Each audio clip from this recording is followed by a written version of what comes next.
गटारू हत्याकांड में इस्तेमाल हुई ब्लैक ऑल्टो को पिछले दिन का सांबा पुलिस ने पकड़ लिया है। यानी कि कुल मिला के बात करेंगे तो दो कारें इस वक्त बरामद कर ली गई हैं। एक कार जो i20 बताई जा रही है, जो हत्या के अगले दिन ही बरामद कर ली गई, और दूसरी जो पिछले दिन सांबा से बरामद की गई है, जो स्पेशली हत्या को अंजाम देने के लिए खरीदी गई थी। पूरी खबर क्या है विस्तार से जानते हैं। नमस्कार, आप जुड़ चुके हैं जम्मू परिवर्तन के साथ और मेरा नाम है रोहन चौधरी। पिछले कुछ दिन पहले जीवल में एक हत्याकांड हुआ, जिसके बारे में आप सभी जानते हैं कि किस तरह से दिन दिहाड़े खौफ ग्रुप ने सुबी जंडियाल उर्फ गटारू की हत्या कर दी।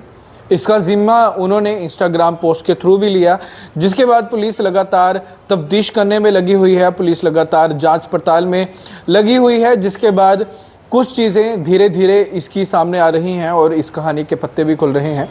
ये बताया जा रहा है कि जिस दिन हत्याकांड हुआ था, हत्याकांड वाले दिन कुल मिला के 3 वाहन थे। एक स्कूटी थी, एक आल्टो कार थी और एक i20 थी। i20 बताया जा रहा है कि केवल और केवल रैकी करने के लिए थी, जो कि उसी ग्रुप के कुछ लड़के जो थे वो कर रहे थे। दूसरी एक स्कूटी थी, वो स्कूटी बताया जा रहा है कि वो उस ग्रुप की नहीं थी, वो किसी की ज़बरदस्ती गन पॉइंट में छीनी गई थी, जिसके बाद उस स्कूटी से ही उतर के जो सवार थे उन्होंने सुबी जंडियाल उर्फ गटारू पर फायर किया था। और उसी के साथ एक ब्लैक ऑल्टो, जिसको स्पेशली इस मर्डर के लिए खरीदा गया था, जिसने थार को बताया जा रहा है कि पीछे से टक्कर मारी थी, उसको डिस्ट्रैक्ट करने की कोशिश की थी, उसको भी इस वक्त पुलिस ने बरामद कर लिया है। यानी कि बात करेंगे कुल मिला के 2 गाड़ियां इस वक्त जब्त कर ली गई हैं। यानी कि पुलिस के पास हैं, एक वो i20 और दूसरी ये ब्लैक ऑल्टो, जिसको स्पेशली मर्डर के लिए खरीदा गया था। बताया ये जा रहा है कि इसके पैसे एक सुपर स्पेशलिटी में काम करने वाले, जिसका नाम मिथुन बताया जा रहा है, उसके खाते में आए थे।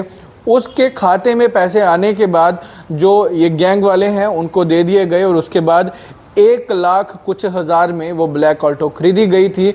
और उस ब्लैक ऑल्टो में चढ़कर ही जितने जो अपराधी हैं वो आए थे। अब इस कहानी के धीरे धीरे पत्ते खुलना शुरू हो चुके हैं।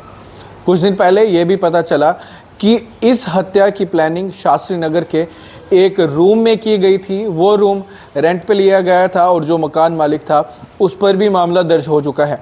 उसके पीछे का कारण ये था कि जिन्होंने उस रूम को किराए पे लिया था उसकी पुलिस वेरिफिकेशन नहीं करवाई गई थी।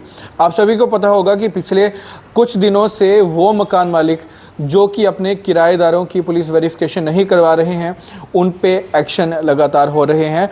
और इसी कारण वो जो मकान मालिक जिसके घर पे इस हत्याकांड का प्लान किया गया था, उस पे भी इस समय कार्रवाई चल रही है।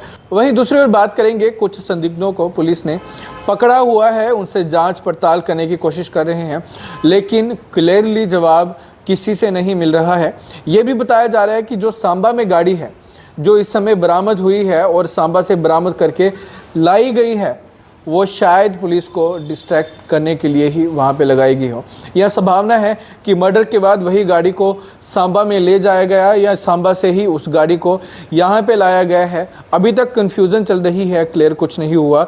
और पुलिस भी कहीं ना कहीं ये सोच रही है कि शायद उनको गुमराह करने के लिए ये गाड़ी को सांबा तो नहीं लगाया गया है, क्योंकि पुलिस को किसी सूत्र ने बताया था कि वहाँ पे गाड़ी इनकी लगी हुई है। पुलिस जैसे ही पहुंचती है गाड़ी को बरामद कर लेती है और इस वक्त उसको ले जाया गया है। लगातार जांच जारी है और इस केस को लेकर कोई जो नई जानकारी आएगी हम आपके साथ जरूर साझा करेंगे। फिलहाल के लिए इजाजत दें।